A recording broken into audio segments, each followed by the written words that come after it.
जब कभी भी हमें फिल्म और टेलीविजन वगैरह में हाई प्लानिंग के जरिए कैदियों को जेल से भागते हुए दिखाया जाता है तो हम उसे देखकर बिल्कुल हैरान रह जाते हैं। लेकिन दोस्तों, हम आपको बता दें, कुछ कैदी ऐसे भी हैं जिनके भागने के तरीकों के सामने अच्छी अच्छी फिल्मों की कहानियां भी फेल है।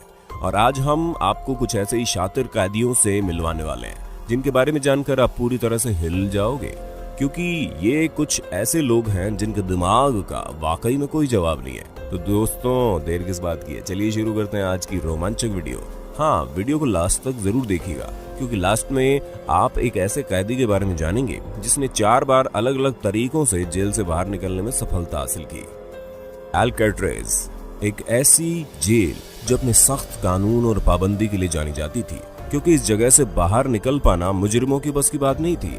जिसकी सबसे बड़ी वजह ये थी कि ये जेल कोई ऐसी वैसी जगह पर नहीं बनी थी, बल्कि सैन फ्रांसिस्को कैलिफोर्निया में मौजूद एक आइलैंड पर बनी थी। जिस वजह से अगर कोई कैदी जेल तोड़कर बाहर निकल भी जाता है तो भी उसकी मुश्किलें खत्म नहीं होने वाली, क्योंकि उसकी अगली मुश्किल पानी को पार करके बाहर निकलना है, और इसी बीच कैदी को पकड़ लिया जाता है। असल में आइलैंड पर जेल बनाई ही इसलिए जाती है ताकि कोई भी कैदी पानी के रास्ते से बाहर निकले तो उसे जल्द से जल्द पकड़ लिया जाए, क्योंकि जाहिर सी बात है कि जेल के ऑफिसर्स के पास नाव या फिर बाकी अन्य व्हीकल्स होते हैं ताकि वो निहत्थे कैदियों को आसानी से पकड़ सकें। और इसी कारण ये जेल बहुत ही ज्यादा प्रसिद्ध भी है, जिसे कोई भी कैदी तोड़कर भाग नहीं सकता। लेकिन वो कहते हैं ना, कभी कभी कुछ चीजें ऐसी भी होती है जिसकी कभी किसी ने उम्मीद भी न की हो। जी हाँ, क्योंकि एक कैदी ऐसा था जो इस काम को कर सकता था, और वो कोई और नहीं बल्कि फ्रैंक मोरिस था, जो अमेरिका का बहुत मशहूर क्रिमिनल था।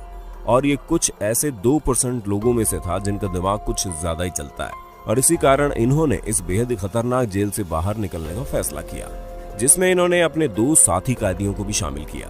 और वो दोनों ही भाई थे, जिनका नाम जॉन एंजलिन और क्लैरेंस एंजलिन था। और उन लोगों ने धीरे धीरे प्लान बनाना शुरू किया। हालांकि प्लान का मास्टरमाइंड फ्रैंक मोरिस ही था, क्योंकि उसके अलावा कोई और शख्स हो ही नहीं सकता जो इस बेहद ही कड़ी निगरानी वाली जेल से भाग निकले। हम आपको बता दें कि मोरिस ने सबसे पहले ड्रिल बिट से कलेक्ट करनी शुरू कर दी, और फिर इन्होंने वैक्यूम क्लीनर की मदद से अपने दिमाग में कुछ ऐसी कारस्तानी की कि पूरी तरह से ड्रिलिंग मशीन की तरह चलने लगी। हालांकि ये उतनी ज्यादा इफेक्टिव नहीं थी, लेकिन काम चलाऊ तो थी। और इस तरह की कोई भी चीज जेल के अंदर बनाना वाकई काबिल तारीफ है। लेकिन मोरिस ने यह काम कर दिखाया, और फिर उन्होंने जॉन और उनके भाई से कहा कि वो दोनों जितने भी हथियार संभव हो कलेक्ट कर लें, जिस चीज को करने में इन्हें पूरे 6 महीने लग गए। और वहीं दूसरी तरफ मोरिस हर रोज दीवार पर छेद करना शुरू कर देते थे। लेकिन यहाँ पर सबसे बड़ी दिक्कत ये थी कि दीवार पर छेद करते समय बहुत ही ज्यादा आवाज होती थी, जिस चीज से बचने के लिए उन्होंने छेद करने का ऐसा समय चुना जिस वक्त जेल में मौजूद सभी लोग दूसरे कामों में व्यस्त होते हैं। और अंत आते आते उन्होंने दीवार में छेद करना शुरू कर दिया। लेकिन इन्होंने देखा कि दीवार टूटना शुरू हो गई है, और वहां के गार्ड्स को इन पर शक न हो, इस वजह से इन्होंने सीमेंट लगाकर दीवार को चिपकाना शुरू कर दिया। और एक समय आया कि सीमेंट पूरी तरह से चिपक चुकी थी, और फिर उन लोगों ने यह फैसला किया कि वो आज ही इस जगह से बाहर निकलेंगे। जिसके बाद इन्होंने उस चिपकी हुई दीवार को वापस से तोड़ना शुरू किया, और तोड़ने के बाद फ्रैंक मोरिस की मदद से ये लोग आइलैंड के बाहर निकल भी गए। लेकिन अभी तक इस बात का पता नहीं चला कि ये तीनों जेल से भागने के बाद आखिर गए तो गए कहां, क्योंकि बहुत से लोगों का मानना है कि उन्होंने जॉन और उनके भाई को भेस बदल के दूसरी जगह पर रहते हुए देखा है।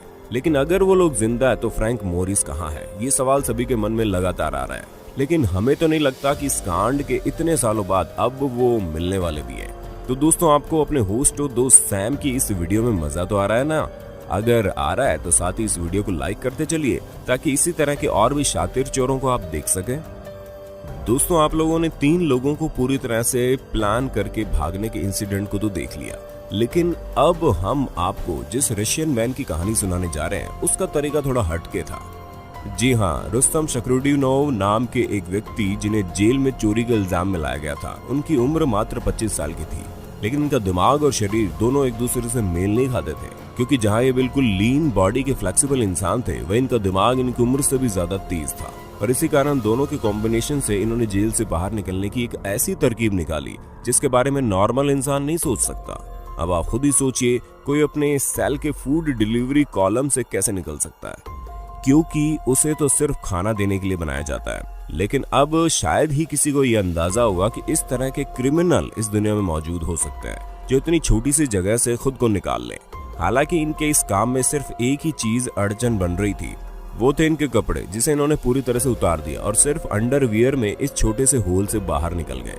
और जैसे ही बाहर निकले वैसे ही इन्होंने अपने सारे कपड़े पहनकर ऐसे बाहर की तरफ बिल्कुल स्टाइलिश वॉक में चलने लगे जैसे इन्होंने कुछ किया ही नहीं हो। दोस्तों, वाकई अगर इंसान के शरीर में फ्लेक्सिबिलिटी हो तो वो इस तरह के काम करने में आगे होता है, जैसे कि इन्होंने कर दिखाया। अब आपने खाना देने के लिए बनाए गए होल से बाहर निकलने का तरीका तो देख लिया, तो फिर आप ये भी जान लीजिए कि उस तरह बाहर निकलने का सिर्फ एक ही रास्ता नहीं है, आपको बहुत ही पतला और फ्लेक्सिबल होना पड़ेगा। आप योगा के जरिए भी इस तरह के कारनामे कर सकते हैं। जी हाँ, नॉर्थ कोरिया के एक जेल में बंद चोई गैप बुक, जो कि एक योगा मास्टर थे, इन्हें एक चोरी के इल्जाम में जेल के अंदर बंद कर दिया गया। लेकिन ये अपने काम में इतने ज्यादा माहिर थे कि ये भी खाना देने वाले स्क्वायर होल से बाहर निकलने में सफल हो गए, जिसकी सबसे बड़ी वजह दो चीज थी। पहली बात तो इन्होंने अपने शरीर में खूब सारा तेल लगा लिया था ताकि ये उस होल से निकल सके, और पहले से ही इन्हें योगा के जरिए शरीर को मोड़ लेने की टेक्निक पता थी। और इन दोनों ही चीजों ने एक साथ काम किया, जिसके बाद ये जेल से भाग निकले। लेकिन वहां से भागने के 6 दिन बाद इन्हें वापस पकड़ भी लिया गया। पर दोस्तों, कुछ भी कहिए, इन्होंने जेल से भागने का तरीका बड़ा ही अच्छा आजमाया था। अगर आप वेब सीरीज के फैन हैं तब तो आपको चापो के बारे में पता ही होगा, क्योंकि इस क्रिमिनल के ऊपर वेब सीरीज भी बनाई जा चुकी है, जिसकी सबसे बड़ी वजह इनका जेल से भागने का तरीका है। अब जैसे कि आप जुलाई 2015 की ही बात ले लो, क्योंकि जब मैक्सिको की एक जेल में ये बंद थे तब हर रोज बाथरूम में काफी समय लगाते थे, जहाँ ये गाना भी गाते थे। लेकिन जाहिर सी बात है कि ये गाना गाने के लिए तो बाथरूम में इतना समय नहीं लगाते होंगे, पर किसी ने इस बात पर ध्यान नहीं दिया। और एक दिन जब इन्हें बाथरूम में काफी समय लग रहा था तो उसके बाद जेल के कर्मचारियों ने बाथरूम में जाकर ये देखा तो ये आखिर गए कहाँ। लेकिन चापो उस जगह पर नहीं थे। हाँ, वहां पर एक सुरंग जरूर मौजूद थी जो 33 फीट गहरी थी, और जब सुरंग से होकर जाया जाएगा तो वो डायरेक्ट आपको एक टनल पर ले जाएगी, जिस टनल के बाद का रास्ता खुला हुआ है। और इसी रास्ते से चापो भाग निकला, जिसके बाद उनका नामो निशान नहीं मिला। और तो और ये पहली बार नहीं था जब इन्होंने इस तरह के जेल से भागने की कोशिश की है। ये कई बार ऐसे कारनामे कर चुके हैं और इसी वजह से काफी फेमस भी हो गए। अब आप जानिए एक ऐसे शातिर कैदी के बारे में जिसे शायद ही कभी कोई पकड़ भी पाएगा, क्योंकि ये हर बार जेल से भागने में कामयाब हुए हैं। इस तेज दिमाग कैदी का नाम योशे शिरातोरी है, जो जापान में रहता था। हम आपको बता दें, सबसे पहले इन्हें मर्डर और रॉबरी के केस में ओमोरी जेल में लाया गया, जहां से बहुत आसानी से ताला तोड़कर भाग निकले। अब तो आप समझ ही गए होंगे कि इन्होंने फिल्मों में दिखाए जाने वाले टेक्निक से ही ताला तोड़ा होगा, और ये सब इनके लिए कोई बड़ी बात नहीं है। ये इसी तरह ताला तोड़कर चोरी किया करते थे। जिसके बाद जब इन्हें दोबारा पकड़ा गया तो इन्हें अकीता जेल में ले जाया गया, जहां पर ये हर रोज जेल की दीवार के ऊपर चढ़कर वहां से भाग निकलने की कोशिश करते थे। और एक दिन मौका पाते ही इन्हें सही रास्ता मिल गया और ये वहां से रफू चक्कर हो गए। फिर इन्हें जब पकड़ा गया तो सबने ये सोचा कि अब इन्हें थोड़ी कड़ी जेल में रखा जाए, जिसके बाद इन्हें अबाशिरी जेल में डाला गया। उस जेल में बहुत छोटी सी सुरंग थी जिसके जरिए इन्हें खाना दिया जाता था, और बाकी सारी जगह बंद थी। आप यकीन नहीं मानेंगे, उस छोटी सी जगह से भी ये बाहर निकल गए, जिसके लिए इन्होंने अपना हाथ तक डिसलोकेट कर दिया।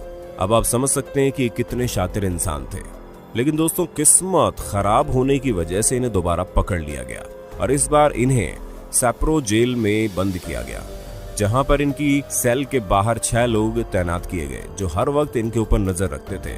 लेकिन ये जनाब उन सभी के 10 हाथ आगे थे, क्योंकि वहां पर इनके सेल की तो पूरी पाबंदी रखी गई थी, लेकिन जमीन बहुत कमजोर थी, जिस वजह से जैसे ये मौका पाते जमीन खोदना शुरू कर देते। इसी वजह से इन्होंने जमीन खोदकर रास्ता बनाया और वहां से भाग निकले। हालांकि इसमें समय लगा, लेकिन भाग तो गए ना।